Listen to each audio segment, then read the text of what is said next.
Bienvenidos and welcome back to Puro Pinche Gol, the podcast where we discuss all things USMNT y la selección mexicana. My name is Adrian. Joining me once again, my cousin Tocayo, Adrian. Adrian, how are you, man? How's your New Year's? Hey, what's up, dude? It was all right. I went down to Monterrey. It was fun being with my family, taking a quick break from everything. But we're back with all the batteries fully charged and getting ready for whatever El Vascoaguirre brings to our table, dude. And he's bringing something interesting to the table right away in 2025 in January, man. Mexico doing their own version of the Camp Cupcake that we've seen from the USMNT for the last couple of years, mainly bringing a ligamx roster for two very interesting matches, Adrian.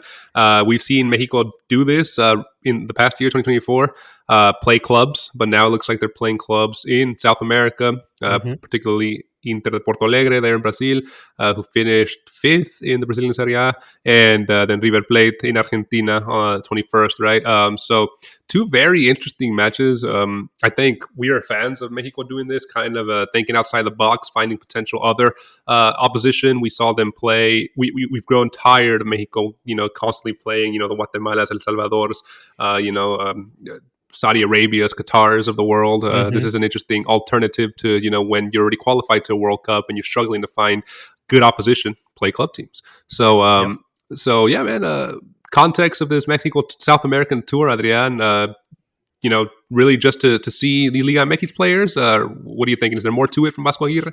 No, I think that's pretty much it. What you mentioned just now is it was just the whole reason of finding more challenging scenarios to put the players on. As you and I know, and as PPG, the fam knows, is that Mexico is a national team that has a very or significantly heavy local league pool players, right? I would say like at least 60% of the roster that ends up going to a World Cup comes from Liga MX. And it has been like that historically for I don't know how many years. But the whole purpose of this is for Javieraguirre to have a chance to look at other players that he hasn't featured during 2024 whenever he took the helm of the national team, for him to look at some youngsters that are making some noise in Liga MX, and hopefully to find plugs on the gaps that he has noticed during his few months as or during his third tenure as Mexico's head coach. But that's pretty much it. There's nothing to it but to make sure that the base of Liga MX players are up to the challenge against very hostile environments, and that he gets to see, maybe a couple of potential solutions for, a shortcoming here, or someone gets injured at a specific position, that at least he has a backup plan for either, the backup of the backup or the backup for the first team player. Right. Adrian, the official roster from the Selección has not been released yet. Yes. Though we do obviously anticipate it being a completely Liga MX-based roster. You put together here an agenda, roster players that you think will be called up to this, or make sense to be called up to this based off Liga MX, based off performance this season in La Apertura, and based off the fact that we know that more than likely Club America players will not be called up, right? So why don't you go down that list for us, starting with goalkeepers, and then we'll kind of discuss, some important players from here. All right, let's do it. Two quick caveats here. As you said, no America players, and also no European players, because it's not a FIFA friendly. So teams or clubs are not, they don't have to provide players, by any rule whatsoever. And yeah, so let's go down the list. We got goalkeepers, Alex Padilla, which as of right now, technically is not a Liga MX player, but looks like it will with Pumas, but we'll have a chat on it in another episode. Andres Sanchez from San Luis, who had a badass liguilla with San Luis, and Raúl Talarangel from Chivas, who, it's playing decently with Chivas, and I'm bringing him here because he has been featured with El Vascoaguirre during 2024. Those are the goalkeepers. Defenders, we have Alan Montes from Necaxa, Jesus Angulo from Tigres, Chiquete Orozco from Chivas, Eric Lira from Cruz Azul, Brian Gonzalez from Pachuca, Jesus Gallardo Toluca, Elias Montiel from Pachuca, and Jorge Sanchez from Cruz Azul. Those are the defenders that I have.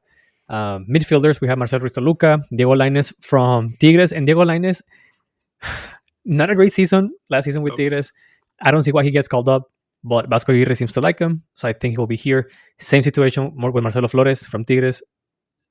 I just don't get it, but it is what it is. Here's a good name, and I think a very interesting one. Iker Fimbres from Monterrey. Iker Fimbres from Monterrey had a really decent season with La Pandilla de Cerro de la Silla, reaching the final and becoming a very crucial, or at least a significantly featured player with El Micho de Michelis in La Sultana del Norte. So we'll see. It looks like he was going to get called up. He got El Vasco's attention. Obed Vargas, that we saw shortly, or a very little time Yep. last year with La Selección Mexicana, another interesting player. I think Ala Bautista from Pachuca also is going to make a feature here. Really strong player, really good one. Fidel Ambris from Monterrey, who is not a regular starting player, but it is a very interesting one and one of the prospects that is under 23 years of age with Mexico. Luis Romo from Cruz Azul, that we all know was the best midfielder of last year, and Charlie Rodriguez from Cruz Azul as well. I'm just going to give it up with him, man. He's going to get called up. And it is what it is, dude. Automatic call up. Exactly, yeah. And I'm just gonna let it go because it's not healthy for me to hold this grudge. And and yeah, and whatever. Forwards, Angel Sepulveda, Chavo Sepulveda, who finished the year as one of the best Mexican strikers in Liga MX. Osiel Herrera, same boat as Diego Lainez and Marcelo Flores. It's what we have. Memote Martinez from Pumas, Chucky Lozano, who is not a Liga MX player, is now an technically MLS-based player. But everything that I've read online and I've heard online and every single small corner that I took to find this information, it looks like he has an understanding with El Vascoaguirre that he's going to come back. And so I think they're going to call him up just because why not, right? He's probably going to have some leeway with San Diego FC to play for Mexico. I think it's going to be good marketing for them anyways. So why not? Like and then, exactly, just like Chicharito. And I think Alexis Vega will also be joining Javieraguirre for this Camp Cup kick in South America. Can't recall you met somebody that was interesting to me that you didn't put on your list here. Obviously, this was your list; it wasn't an official. But Uriel Antuna, is he injured? I can't recall how he ended the season, or you just ignored him. I mean, he hasn't been called up by Vascoaguirre since he took the helm. Right.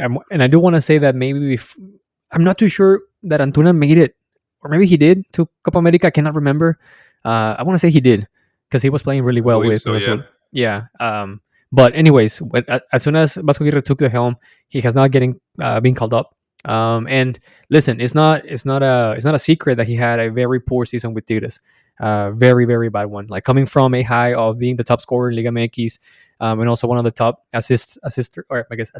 being one of the players with the most assists in Liga MX, to a very very low production apertura with Tigres. I think it's just. It wouldn't make sense to call him up ahead of, I don't know, man, Alexis Vega. I agree. It's just interesting to me that you put the other non-performers and low-productive Tigres players in there, but not Uriel Antuna. We saw Ossi not have a good season, Diego Lainez, Marcelo Flores not have a good season, but I think everybody in Tigres didn't have a good season. Yeah, and listen, this is a very good question to ask El Vascoaguirre as to why he will call them up. And just to be quite frank with you, right? I was going through, a list of players, a roster of players from Liga MX, and you and I know that they didn't have a good season because we watch Liga MX every single weekend. But I don't think there's any other players out there who can top them, right? I don't think I don't think there's another left winger or right winger or even like a central attacking midfielder out there that can make a difference. Maybe you can call Luis Nájera from San Luis, who had a good season with San Luis, if you ask me. A couple of assists, couple of goals. He was not a continued or constant starting player with San Luis, so maybe that's why he doesn't get called up. But it isn't like there's a long list outside of these ones that we just mentioned that we say, all right, they can definitely come in and play instead of Alexis Vega or Diego Lainez, Marcelo Flores, you name it. This is going to be kind of off topic. Bear with me. Do you think this player, new Toluca player, can sneak his way back in there? Hector Herrera. Dude, come on. I mean, he said he's not done with La Selección. He said he still wants to play with Mexico. Yeah, you're right. Is that boat sailed? Listen, I think that boat has sailed a long time ago, and I think he knows it, and that's why he was crying his heart out whenever he was with Dynamo, just appearing on TUDN and other TV outlets, just saying like, "Hey, Mexican players are here in MLS. We also deserve a chance. What not?" But listen, man, uh, his time is gone, dude. I know that. I don't know. I don't even know why we're asking this this question. All right, move on. All right, But man. yeah, I don't think we need to. Waste Yeah, people's times on this. All right, we Adrian shouldn't. Javieraguirre. What does he stand to gain? What does he stand to lose for this? Do you think there's more of a gain, mental, psychological, deportivo, to gain from this, playing these clubs down there in South America, playing away? Obviously, we know that this isn't the Mexico's A team, right? So, Mhm. is there a negative Mhm. psychological impact if they get destroyed by River or Inter, and or is this just this is a camp cupcake?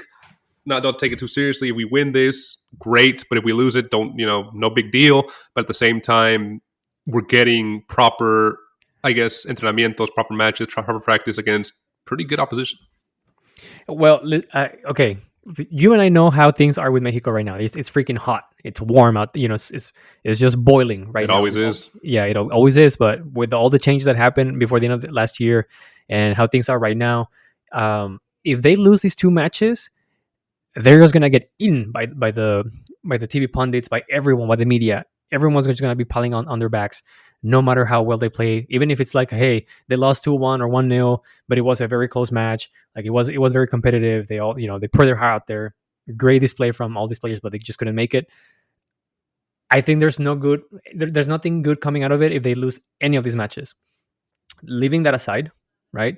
The most beneficial thing here is that Javier Aguirre gets to see players that he wouldn't normally call up because the European players are there. And then second of all is also exposing the Mexican player to other scenarios that they don't normally face, right? I think you and I have been very critical about the current state of the Mexican player, the current idiosyncrasy of the Mexican player, where they are very coddled, they're very cozy and safe in the ligamx sphere. It's definitely their comfort zone. They don't go out there. They don't experience, and of course, due to the reasons that we have mentioned, where ligamx doesn't participate in any South American tournaments anymore, right? But concacaf itself is a very comfort zone. It's a safe zone for Mexican players because they know they are slightly ahead of almost all of the other teams out there, right? With the exceptions of MLS and Canada, but club level, right? A Mexican player, when they go and play against a team in Costa Rica or Nicaragua or wherever the case may be that is not MLS, it's it's just super easy for them. I guess there's no hostile environment for them whatsoever. So I think those are the things that Vasco Aguirre can gain from here is getting to see a a variety of players that he wouldn't call up, and then just In a putting variety these of environments. just putting the players through a more challenging scenario and see if they can react, right? Because regardless of the World Cup being playing in Mexico, Mhm. how hostile the Mexican fans are if things go bad. Oh yeah, So more so I when they play in Mexico. exactly. So I think it's a good point, or this gives points to la selección mexicana to just harden these players, right? Make them more resilient to negative environments. And again, that's why we're applauding these types of matches that Exactly. that eltri, that federacion has been setting up recently against these club teams. It definitely takes them out of the box and out of their comfort zone, like you said, like you put it. I think there's always, when you're dealing with Mexico, there's always more to lose in these matches than there's to gain, just because Yeah, we know how that's how I feel. the pundits are and the fans are, how much they demand of the team, right? But I think at this point in time, man, I think, like you said, it's a good chance to see these evaluate, like you have Hmm. here in the agenda, whether these Liga MX players are up to par with more international players, more international Yes. play, right? Hmm. Like you said, Mexico has always been really reliant on Liga MX. We've seen in 2006, 2002 World Cups, previous before that, when mainly 95, 92% of Mexico was homegrown, and home based. So it's a good way of measuring stick to see where does a Luis Romo stand compared to Inter or River, right? How does Marcelo Flores, who didn't have a good season, stand up against these players, or Fimbres from Monterrey, who had a great season? Can he transfer that to this type of opposition for La Selección, right? Hmm. So yeah, I think it's a good I think Javieraguirre stands to gain, which was the original question. A lot of Yes. knowledge here, but definitely there is some risk, like you said, involved with these matches, like we always see against for Mexico. Yep. Yeah, man. So not just for publicity, I guess they are going to be meaningful, and we are going to see Hopefully. some knowledge taken away from this. Yeah. And like we said with PPG, stick it here. We'll be covering those matches. We'll be doing our preview episodes as those dates get closer, and we'll definitely be doing our reactions video to the roster once it gets unveiled, man. But Adrian, quickly before we even see the roster. Before we see who Inter brings or who River brings, we have here predict some outcomes for the matches, man. Couple weeks away still. Are you thinking these are going to be good results for Mexico? Um, I think they will lose against Inter de Porto Alegre and tie against River Plate. Whether these are good outcomes or not, I'm not sure. But that's how I feel is going to happen. Yeah. Who are the players you're most looking towards to make a big difference, or which players are you thinking are going to be standout players for Mexico for these two games? I really hope that, of course, Luis Romo and the likes of Luis Romo, the most experienced players, right? Luis Alexis Romo, Vega. Alexis Vega, Charlie Rodriguez, Chucky Lozano, all of them should be the leaders of these, I guess, couple matches. Mm-hmm. But I am interested to see Iker Fimbres, see how he performs out there. I also want to see Brian Gonzalez. I think La Cotorra Gonzalez is a very, very interesting prospect and talent in Liga MX. So I have high expectations to see how he behaves against opposition like this. We saw him with Pachuca in the Intercontinental Cup, where he did a great job against Botafogo. So I'm really excited to see him play. And I also want to see, listen, Angel Sepulveda is not a youngster. He's 33 years old, but I want to see Angel Sepulveda against an opposition like that. Angel Sepulveda tends to gain a lot from these kind of matches because whether he has an outstanding season, he's not going to be the first choice of a center back, but he can definitely whistle his way in if Henry Martin is not performing or as a fourth string striker, right? So I would love to see Angel Sepulveda perform against Inter Porto Alegre and River Plate. So without Henry Martin, without Raúl Jiménez, without Santiago Jiménez, Ángel Sepúlveda, Memote Martinez, you have Sepúlveda ideally starting ahead of Memote? Yeah, and just based on numbers. That's it. Not that Memote is younger. I mean, Memote is old as well, but I mean, okay, he's based on numbers. Yeah, but Ángel Sepúlveda was hands down the best. Well, in numbers, he was probably the best Mexican forward from last season. Right. All right, man. Well, it's going to be interesting to see Javieraguirre, how he adapts to this, how the players adapt to this. I don't think we'll have necessarily struggled to see how Javieraguirre adapts to this. We've seen him in situations, tougher situations than this throughout his coaching career. But these players, like we've often said, are more coddled than normal. So it'll be interesting to see how they adapt to this. And definitely some interesting matches we have ahead of us here. No longer the matches against concacaf opposition. So it'll be fun to see these results and how the boys from ligamx stand up against these powerhouses from South America. Adrian, man, as we wrap up this episode, where can listeners find us, dude? They can always find us on YouTube. Don't forget to subscribe, hit the like button, and turn on the notifications. You can also find us on Apple Podcast, Spotify, or wherever you get your podcast on. Last but not least, you can also find us on TikTok and Instagram. We post memes, latest news, and shorts of our episodes. Yeah, so be sure to follow us on your preferred social media platform of choice. And if you haven't had a chance, please check out our previous video at the end of 2024. We had a recap of 2024 for both USMNT y la selección mexicana. Thanks to our friend Claudio, we were able to try some new setup there. Adrian and I filmed in person, not over like this, how we're normally filmed. So Yes. We're hoping to make some more of those, that content here throughout the year. Shout out to Claudio for helping us with that. And let us know your comments below if you enjoyed that format. And what are you most excited about for this Camp Cupcake for Mexico here against Inter and River?